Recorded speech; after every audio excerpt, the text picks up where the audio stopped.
चत्वारमिन्दुसंयुक्तं नित्यं ध्यायन्ति योगिनः कामदं मोक्षदं चैव ओंकाराय नमो नमः। अविरल शब्दगणुग प्रक्षालित सकलभूतलकलंका मुनिविरूपाशुद्धतीर्था सरस्वतीर्तनो दुरितम् अज्ञानतिमिरान्धानां ज्ञानाञ्जनशलाकया चक्षुरुन्मीलितं येन तस्मै श्रीगुरुवे नमः। परम गुरुभ्यो नमः। परम्पराचार्य गुरुभ्यो नमः। सकलकलुषविध्वंसकं श्रेयसां परिवर्धकं धर्मसम्बन्धकं भव्यजीवमनप्रतिबोधकारकमिदं शास्त्रं श्री कार्तिकेयप्रेक्षानामधेयम्। अस्य मूलग्रन्थकर्तारः श्री सर्वज्ञदेवाः तदुत्तरग्रन्थकर्तारः श्री गणधरदेवाः प्रतिगणधरदेवाः तेषामचोनुसारमासाद्य श्रीमदाचार्यप्रवर श्री कार्तिकेयदेवैर्विरचितं मंगलम भगवान वीरो मंगलम गौतमो गणे मंगलम कुंदकुंदाद्यो जैन धर्मोस्तु मंगलम सर्वमंगलमांगल्यम सर्वकल्याणकारकं प्रधानं सर्वधर्माणां जैनं जयतु शासनं। कोटिशतं द्वादशैव कोटो लक्षाणि शतस्त्रधिकानि चैव पंचाशदष्टोच सहस्रसंख्य मे तत्स्फुतं पंचपदं नमामि। अरहंत भाष्यत्तं गणहरदेवेः गन्त्यं सम्मं पनमामि भक्तियुक्तो सुदनान बहुवहिं शिरसा युच्छामि बन्ते सुदभक्ति कांसुकोदसालोचे अंगु वंग पयनय पाउडय परियम सुत्तपड़माणवोग पूगय चूलिया केव सुत्तय थुदम कायम सैनिचकल मंचे में पूजे में वंदामी नमों सामि दुखको कमको वोहिलाओ सुगय गमनम समाय मरणम जिनगुण संपत्ति हूद मध्यम। अथ पौर्वाणिक स्वाध्याय वेलायाम श्रीमद् आचार्य भक्ति कायु सर्गम करोमि। श्रुतजलदिपारगेभ्य स्वपरमत विभावना पटुमतिभ्य सुचरितपूर्णदेभ्यो नमो गुरुभ्यो गुणगुरुभ्य। 36 गुण समग्रे पंचमी आचार करण संदर्शे शिष्यानुग्रह कुशले धम्मायिरिये सदा वंदे गुरुभक्ति संयमेन तरन्ति संसार सायरं घोरं छिन्नन्ति अट्टकं मम जन्मन मरणं न पाविन्ते ये नित्यं व्रतमन्त्रहोमनिरता ध्यानाग्निहोत्राकुला षट्कर्मा विरता तपोधनदना साधुक्रिया साधव शीलप्रावरणा गुणप्रहरणा चन्द्रार्गतेजोदिकाः मोक्षद्वारकपाटपाटनमटाः प्रीणन्तु मां साधव गुरुवा पान्तुमो नित्यं ज्ञानदर्शननायकाः चारित्राणगम्भीरा मोक्षमार्गोपदेशकाः इच्छामि बन्ते आयुर्वते कांसुकोदसालोचे समनान समुदंसन संसर्जुत्तानं पंचम्याचाराणाम् आयुर्यानम् आयारादि सुदनानुपदेशानं वज्झायानं तिरेन गुणपालयानं सौसानं शयनचकलमंचे में पूजे में वंदामि नमों सामि दुखको कमको वोहिलाओ सुगय गमनम समाय मरणम जिनगुण संपत्ति होद मध्यम तिहुवनुतिलयं देवं वंदिता तिहुवनिंद परिपूज्यं वोचम अनुपेहावो भवीय जनानंद जननीयो। संसारी प्राणी का विकास और विनाश ये दोनों आत्मगत परिणामों के माध्यम से ही हुआ करता है। और दूसरी बात ये है कि जीव का विकास बुद्धिपूर्वक भी होता है और अबुद्धिपूर्वक भी होता है। अबुद्धिपूर्वक का अर्थ ये है कि मन के अभाव में बुद्धि काम नहीं करती। इसका अर्थ मन के अभाव में भी बुद्धि रहती है। बुद्धि का अभाव नहीं होता, किंतु बुद्धि काम जो करती है वह मन के माध्यम से बुद्धि काम करती है। और मन का अभाव जब हो जाता है वह मन का दुरुपयोग करने से ही होता है। मन मिला है, बहुत बड़ा साधन मिला है, और उस साधन के माध्यम से उसका यदि सदुपयोग करते हैं तो विकास ही विकास है। और मन पुण्य कर्म के योग में मन मिला है, अथवा अतीत में जो कुछ भी पुरुषार्थ के माध्यम से पुण्य का अर्जन किया है, क्षोभम मिला है, मिलने के उपरांत भी यदि वह विषयों में उसका निरंतर मन जा रहा है, विषयों से आकर्षित हो रहा है जिसका मन, फिर उसका दुरुपयोग होना प्रारंभ होता है। और दुरुपयोग के माध्यम से असंगी अवस्था प्राप्त होती है। आप संगी हैं क्या? असंगी है? संगी है, लेकिन संगी होने के उपरांत भी मन संयत नहीं होता। बड़ी विचित्र दशा है। मन है, इसके उपरांत भी मन नहीं लग रहा है महाराज। एक और आ गई, मन लग नहीं रहा है, मतलब क्या हुआ? मन का अभाव हुआ है क्या? मन का अभाव नहीं हुआ, किंतु मन नहीं लग रहा है। व्रत धारण करो, नियम आदि का पालन करो, महाराज मन बनाते हैं। अच्छा, अभी बना नहीं, मतलब बनाते का अर्थ क्या है? ये व्यवहारिक भाषा है। मन होते हुए भी मन बनाना पड़ता है। हम सोचते हैं, विचार करते हैं और परिवार वालों को पूछ लेते हैं, आदि आदि, ये सारे भाव होते हैं। जबकि मन के माध्यम से बहुत कुछ विकास, क्या पूरा का पूरा विकास मन के ऊपर ही निर्धारित है। और मन मिलने के उपरांत भी संयत, उस मन को संयत बनाना, इसके लिए भी मनुष्य पर्याय की ही बड़ी आवश्यकता होती है। जितने भी नारकी हैं और देव हैं वे सारे संगी हैं। मन उनके पास है और उस मन के माध्यम से सम्यक को उपलब्ध करने की क्षमता भी उसके अंदर है और प्राप्त भी कर लेते हैं।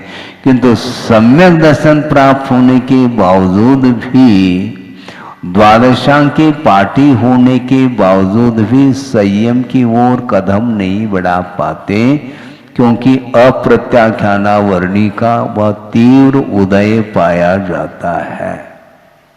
तो वहां पर तो शुक्ल लेशा है महाराज, ठीक, लेशा रहने दो शुक्ल, किंतु संयम के योग्य जो परिणाम होना चाहिए उसके लिए वहां पर वह वातावरण नहीं है। कहाँ पर वातावरण है? मनुष्य गति में। और कहते हैं संयम धारण करो, देख लेंगे। किसको देख लेंगे? देख लेंगे, अभी बहुत समय है महाराज। सागरूपम आयु नहीं होते हुए भी वह सोचता है कि बहुत अभी जीवन लंबा चौड़ा है। लंबा भी है और चौड़ा भी है, ठीक है। 100 साल की भी उम्र नहीं है, 60, 70, 75 साल के भीतर ही जो कुछ भी होना हो जाता है। इसके बाद भी उसकी जो परिकल्पना है वह अलग ही ढंग की होती है। मन का सदुपयोग करो। हमने शुरुआत में ही कहा कि मन के माध्यम से ही विकास और विनाश दोनों होते हैं। और एक इंद्रिय से लेकर के असंगी पंचेंद्रिय तक जो उसकी परिणति है, जीव की परिणति, वह अबुद्धि पूर्वक उसका विकास होता है। अभी तक जिसने एक बार भी त्रिस्पर्याय को प्राप्त नहीं किया। और त्रिस्पर्याय का अर्थ क्या होता है, इसके बारे में समझाने की आवश्यकता है क्या? जिस कर्म के उदय से द्विंद्रिय आदि पर्याय को प्राप्त कर लेता है जीव, उसका नाम त्रसजीव बोलते हैं। और एक द्विंद्रिय से लेकर के संगी असंगी पंचेंद्रिय तक ये सारे त्रसजीव माने जाते हैं। किंतु ऐसे भी अनंतानंत इस संसार में जीव हैं जिन्होंने अभी तक एक बार भी त्रिस्पर्याय को प्राप्त नहीं किया और प्राप्त करने की कोई गुंजाइश नहीं, ऐसे भी जीव हैं। अथि अनंता जीवा जयहिन पत्तो तसान परिणामो भाव कलंक सुपूरा निवोद वासम न मुंचंती। निवोद वास को छोड़ेंगे नहीं, छोड़ते नहीं वो। क्यों? इस प्रकार के संक्लेश परिणाम उसके अंदर प्रचुर मात्रा में है कि वो हमेशा एक श्वास में 18 बार जन्म और मरण करते हुए वह अनंत काल से वही हैं और अनंत काल तक वहीं रहेंगे। उनका विकास संभव नहीं। किंतु कुछ ऐसे निवोदिया जीव हैं जो अभी तक नहीं निकले, किंतु निकलने की क्षमता उसके अंदर है और निकल जाते हैं। तो उनका जो विकास हुआ उस निवोद राशि से, निवोद पर्याय से निकल करके त्रिस्पर्याय को प्राप्त करने की जो क्षमता उसके अंदर थी, वो उद्घाटित कैसे हुई? ऑटोमेटिक। इसको बोलते हैं अबुद्धि पूर्वक विकास। उपदेश दे रहे हैं क्या उनके लिए? उपदेश होने के लिए कान भी नहीं और मन भी नहीं है ग्रहण करने के लिए। किंतु ये परिणमन है वस्तु का कि अंतर मुहूर्त में कषायों में तीव्रता और मंदता होती ही रहती है। तो कुछ ऐसे मंद कषाय का संयोग हुआ, उसके माध्यम से मनुष्य आयु का बंद हुआ, किया नहीं उसने। अबुद्धि पूर्वक ही बंद की व्यवस्था चलती है वहां पर, और मनुष्य आयु का बंद करके वह मनुष्य बन सकता है, बनता है। बिना मन के विकास हुआ है। इसको बोलते अबुद्धि पूर्वक। बुद्धि का अभाव है ऐसा नहीं, ज्ञान का अभाव नहीं, किंतु हियोपादे को जानने की जो क्षमता है वह बिना मन के संभव नहीं है। और वहां से विकास हो करके सीधा वह मनुष्य पर्याय को प्राप्त कर लेता, अथवा एक इंद्रिय से द्विंद्रिय, तीन्द्रिय, चौरेंद्रिय, असंगी पंचेंद्रिय, फिर संगी पंचेंद्रिय आदि प्राप्त हो जाता। तो इस प्रकार ऑटोमेटिक बिना पुरुषार्थ के भी विकास हुआ है, और विकास होने के उपरांत बुद्धि पूर्वक विनाश हो रहा है। मन को प्राप्त कर लिया, संगी पने को प्राप्त कर लिया, आगम तो पढ़ो है, अद्भुत है वस्तु का परिणमन। पूछवा स्वामी ने लिखा है कि सिद्धांत की बात कही जा रही है। ये एक संगी जीव है और जिसने पाप का अर्जन किया और उसके माध्यम से वह असंगी पर्याय को प्राप्त हुआ, संगी से असंगी बना। अब पुनः संगी बनने के लिए कितना समय लग सकता है? अंतर्मूर्त में भी वह पुनः संगी पर्याय को प्राप्त कर सकता है, और नहीं है तो मैक्सिमम काल कितना है? तो तो आचार्य कहते हैं असंख्यात पुद्गल परावर्तन तक वह असंगी से असंगी, असंगी से असंगी पर्याय को प्राप्त कर रहा है। इसको बोलते हैं ज्ञान का दुरुपयोग। क्या? ये ज्ञान का दुरुपयोग है, क्योंकि मन मिला था। हेयोपादेय वस्तु को जानने की क्षमता उसके अंदर है, मन के अंदर, और पुण्य कर्म के उदय से संगी पर्याय को प्राप्त किया, फिर बाद में संगी बनने के उपरांत उस ज्ञान का दुरुपयोग किया।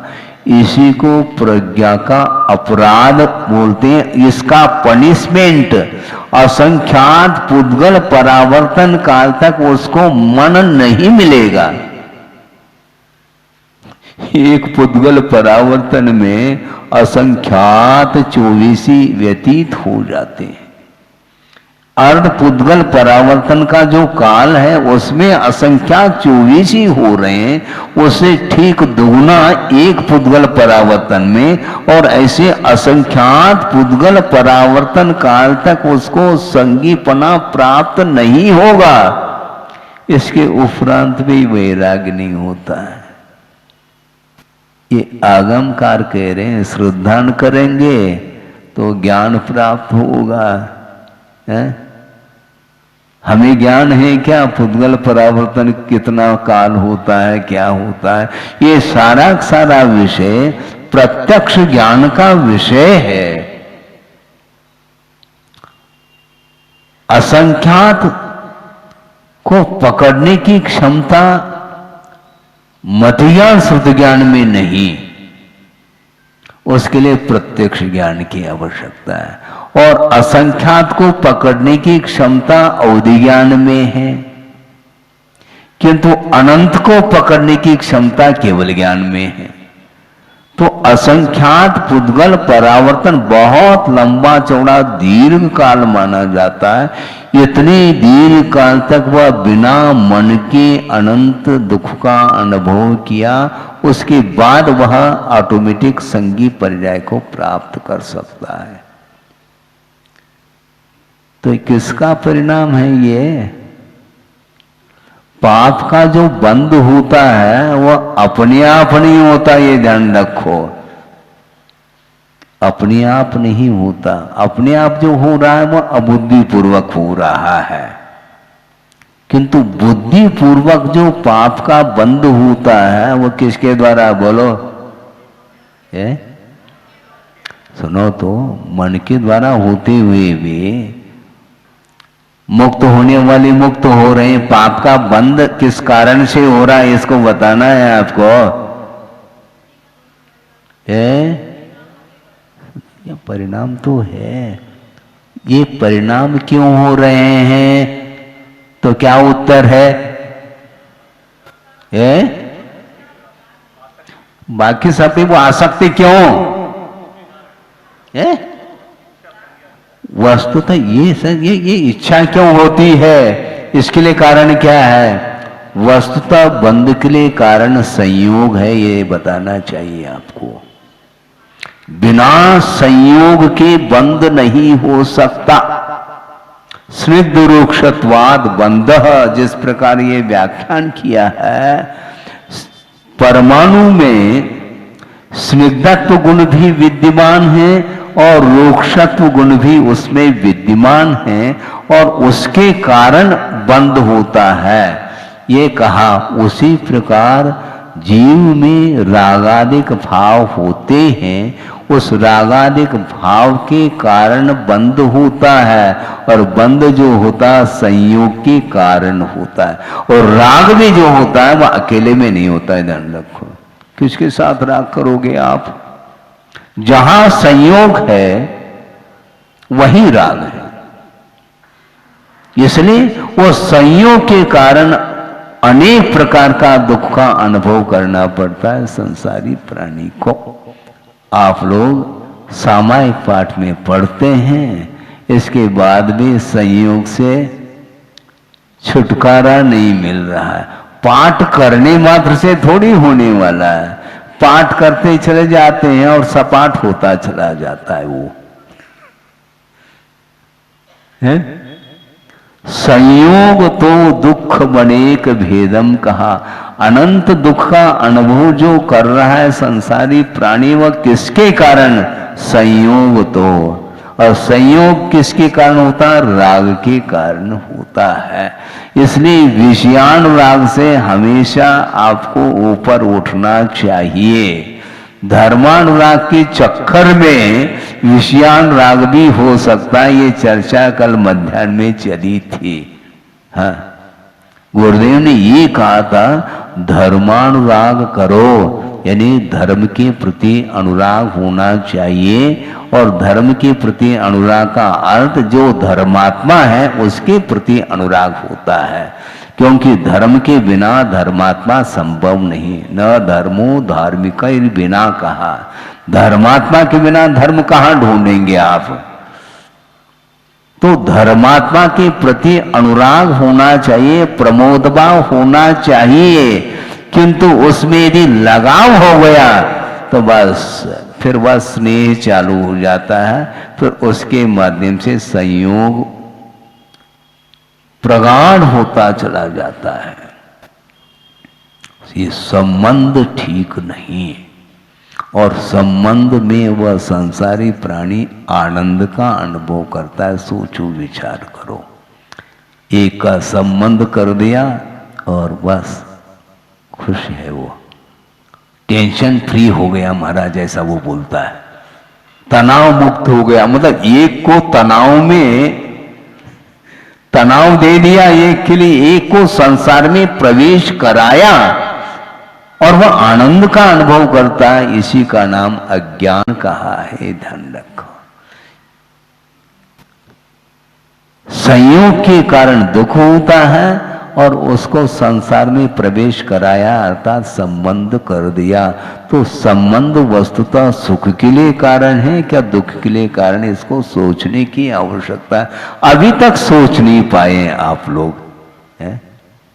अनंत काल से परिभ्रमण करते हुए भी यह संयोग, यह आनंद के लिए कारण है क्या दुख के लिए कारण है?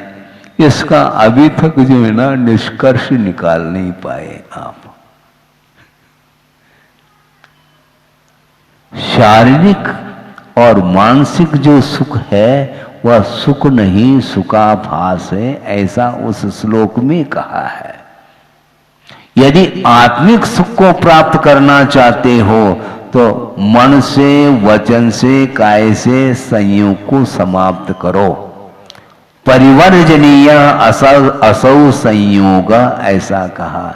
यह संयोग छोड़ने योग्य है, छोड़ना चाहिए। किसको?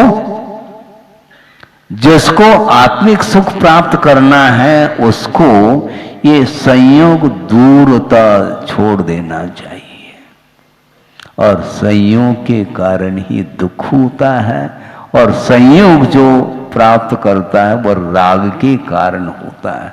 बिना राग के संबंध, संयोग, संबंध संभव ही नहीं। राग हुआ नहीं बस बंद होगा। इसी का नाम संयोग है। ये उपदेश सुनते हुए भी अपना कोई संबंध, पुनः अपना कह रहा है वो, ये उपदेश सुनते हुए भी सबके प्रति सामान्य और अपना अर्थात अपना संबंध आ गया तो उसके प्रति विशेष, यही संसार के लिए कारण है। जहां विशेष आ गया तो बस मेरा तेरा ये जो संबंध है ये ज्ञान का संबंध नहीं, ये राग का संबंध माना जाता है। इसलिए आचार्य कहते हैं ज्ञान कभी भी बंध के लिए कारण नहीं, राग बंध के लिए कारण है।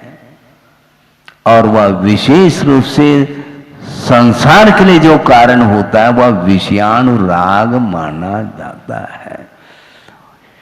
विषयानुराग परसेंटेज में कितना कम हो रहा है ये कम से कम देखो तो सही है। बीपी तो नाप लेते हैं, हाँ? राग को नापो, हाँ?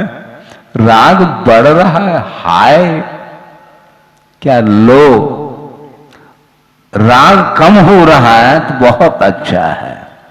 बीपी लो हो चाहे हाई हो वो हानिकारक है, किंतु राग यदि मान लो लो हो रहा है तो उसका विकास हो रहा है। कौन सा राग? विषयानुराग। और विषयानुराग के कारण ही संबंध होता है, धर्मानुराग के कारण कभी भी संसार के साथ संबंध हो ही नहीं सकता। उपदेश देने वाले उपदेश दे रहे हैं सभा के लिए, किंतु सभा के प्रति अनुराग तो है, धर्मानुराग, किंतु व्यक्ति विशेष के प्रति उनका कोई राग नहीं रहा। यदि व्यक्ति विशेष के प्रति राग हो जाएगा तो फिर वो ठीक, विषयानुराग ठीक नहीं। हाँ, धर्मानुराग में भी सामान्य और विशेष हो सकता है, होता है। गुणेषु प्रमोदम ऐसा कहा, जो गुणों में अधिकता रखता है उसको देख करके मन प्रफुल्लित होता है, प्रसन्नता का अनुभव करता है कि अच्छा है, इसका धार्मिक क्षेत्र में निरंतर विकास हो रहा है।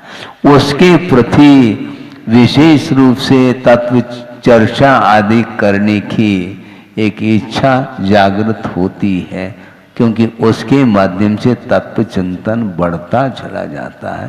तत्व चिंतन के माध्यम से कभी भी बंद नहीं होता, बंद से मुक्ति मिलती है। तो आपको राग करना है क्या तत्व चिंतन करना है?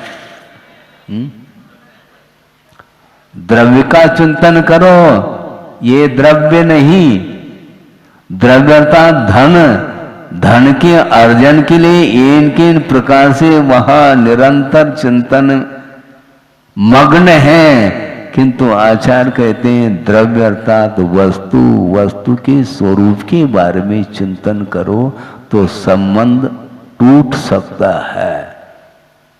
संबंध को तोड़ना चाहो तो तत्व चिंतन होना चाहिए, और तत्व चिंतन में मन इसका कम लगता है, और बस सांसारिक कार्यक्रमों को लेकर के उसका इतना जीवन भर व्यतीत कर लेता है, इसके उपरांत भी उसको वही अच्छा लगता है।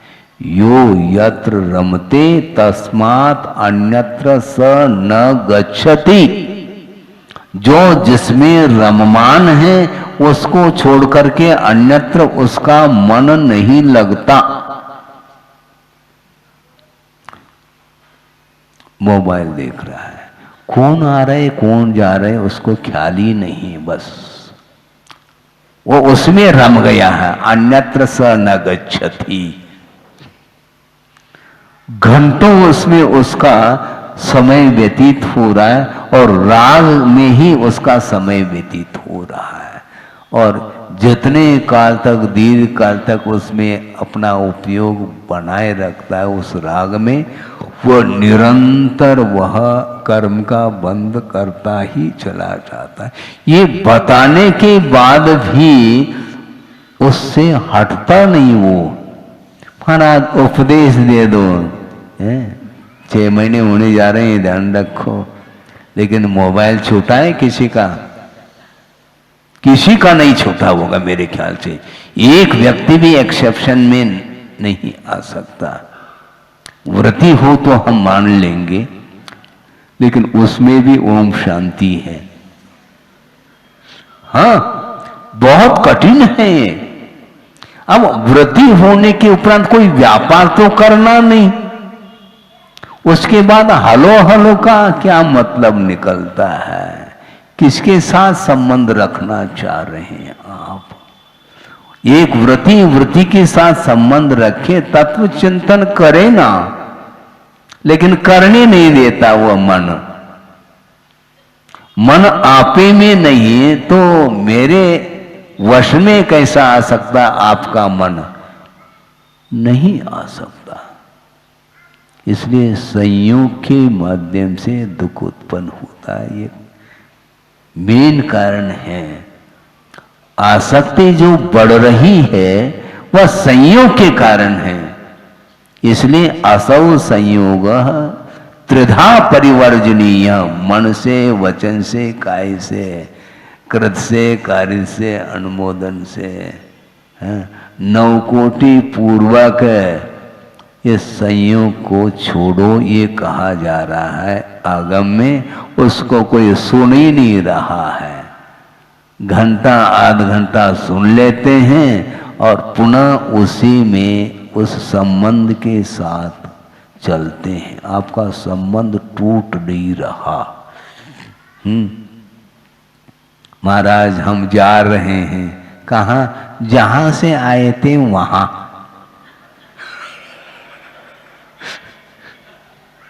जहां से आए थे गाड़ी रिवर्स है, वहां क्यों? वही संबंध है हमारा। जहां संबंध है वहीं जाता है, जहां संबंध नहीं वहां जाता नहीं, भूल करके भी। सोचो, विचार करो। जहां से आता है वहीं जाएगा, उसी कॉलोनी में जाएगा और उसी घर में जाएगा। वो अपना कोई क्या बोलते हैं कजन है तो नहीं, उधर नहीं।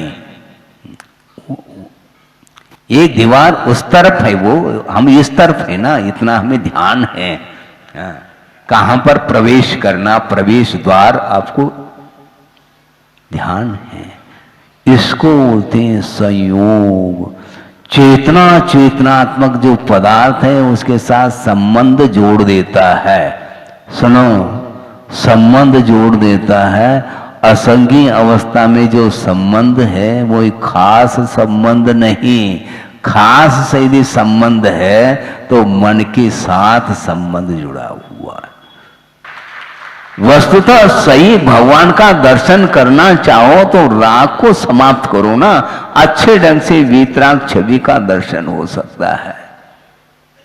लेकिन पैरेलल संभव नहीं है, ध्यान रखो। हम राग का भी दर्शन कर लें और वीतरागता का भी दर्शन कर लें, ऐसा संभव नहीं। कोई एक होगा, या तो वीतरागता या तो राग। भगवान ने क्या कहा है? दर्शन करो ऐसा कहा, लेकिन किसका दर्शन तुम कर रहे हो? उसको बंद कर दो। मोबाइल बंद करो फिर दर्शन करो। और दर्शन करने के उपरांत पुनः राग के संस्कार समाप्त हुए नहीं, इसलिए बार बार पुनः, मतलब भगवान की छवि का दर्शन तुमने किया है, उसमें जो परिणामों में उज्ज्वलता आई थी वो एक क्षण में डिलीट क्यों हो रही है?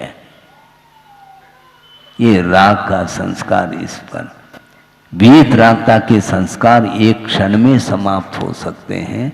इसलिए मोबाइल ये राग आग दहे सदा, ये मोबाइल ये आग उगल रहा है। बंधुओं ध्यान तो रखो, कम से कम कहा जा रहा है तो उसको कम से कम अनुपात से कम तो करो, नहीं है तो आशा अनंत होती चली जाएगी और वह सम्यक दर्शन एक क्षण में समाप्त हो जाएगा और अनंतानुबंधी का उदय आएगा। वह अनंत संसार के लिए कारण सिद्ध होगा। इसलिए 9:30 बज गया है। बिना गाथा के माध्यम से गाथा का जो भाव है बहुत, इसमें अनंत अर्थ गर्भित है। चिंतन करने वाला चाहिए। ये 2 लाइन की गाथा है, 4 लाइन की टीका है, और खोलना चाहो तो महीनों लग सकते हैं। चिंतन और चिंतन इस प्रकार की क्षमता आपके अंदर है, और मान लो संयोग से आपको क्षोभम प्राप्त है तो उसका निरंतर उपयोग करो। राग भूल जाओगे तुम, लेकिन नहीं होता। क्षोभन रहते हुए भी वह साइड में रह जाता है और गैर लाइन बाईपास, यही है वो। बाईपास के बिना आपका टाइम पास होता ही नहीं है। क्या लिख रहे हैं आप? है? टाइम पास करना हो तो बाईपास, बाईपास करता है भगवान को भूल जाओ और बस। व्यक्ताओं में अनंत काल व्यतीत हुआ है, सतकथा की बात करो, नहीं होता वो, उसमें उपयोग लगता नहीं महाराज। लगता कैसे, कैसे लगेगा? जो अनंतकालीन राग के जो संस्कार है, वो संस्कार के कारण ही आपका मन धर्म में नहीं लग रहा है। धर्म में मन लगाना चाहो तो निरंतर जो है ना, अच्छे व्यक्तियों के साथ संबंध रखो। संबंध का अर्थ वहां पर स्नेह नहीं है। हाँ, तत्व चिंतन करना चाहो, मनन करना चाहो तो मिल करके स्वाध्याय करो। स्वाध्याय के माध्यम से जो बात समझ में आती है उन बच्चों को भी समझाने का पुरुषार्थ करो। और पालक ही समझ में नहीं आ रहा है, पालक को, पालक की सब्जी नहीं, पालक जो पालन करता है परिवार का, उस पालक को ही समझ में नहीं आ रहा है तो फिर बालक को कैसे आएगा? लेकिन यदि उपादान है तो बालक को समझ में बात आ सकती है। 8 साल अंतर्मुहूर्त के उपरांत भी आंखें खुल जाती हैं। और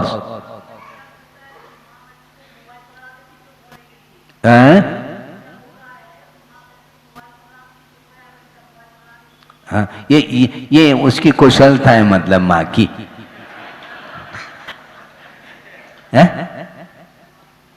मान लो बच्चा रो रहा है तो उसके हाथ में लड्डू दे दो, फिर भी ठीक है, मेरा आशीर्वाद है। लेकिन मोबाइल नहीं लेना भूल करके भी। हाँ, वो ठीक नहीं। हाँ, लड्डू ठीक है, और धार्मिक संस्कार यदि है उसके बढ़ेंगे तो वह निर्वाण लाडू चढ़ाएगा, ये ध्यान रखो। नहीं है तो वो मोबाइल चढ़ाएगा। समस्या ये है, थोड़ा सोच समझ करके संस्कार तो दो बच्चों के लिए। उस बच्चे के हाथ में लाडू दे दो, हम दोनों हाथ से आशीर्वाद देते। लेकिन भूल करके भी मोबाइल उसके हाथ में नहीं देना चाहिए, क्योंकि बाल्यावस्था से ही उसके राग की ओर दृष्टि चली जाएगी। तो आपने कौन सा हित किया है बच्चे के प्रति? बच्चे का हित तो करो, अहित मत करो। लेकिन वही व्यक्ति हित कर सकता है जो स्वयं का भी हित चाहता है। जो अपना हित नहीं चाहता वह दूसरे का कभी भी हित नहीं कर सकता। ये सिद्धांत है। आपका समय हो गया है, इसलिए हमारा इतना ही कहना था एक श्लोक के माध्यम से कि यदि आत्मिक सुख को प्राप्त करना चाहो तो संयोग को साइड में रखो, कि वही जो है दुख के लिए कारण है, ऐसा आगम का वचन है। इतना ही पर्याप्त है। परम पूज्य आचार्य गुरुवर श्री विद्यासागर जी मुनि महाराज की जय।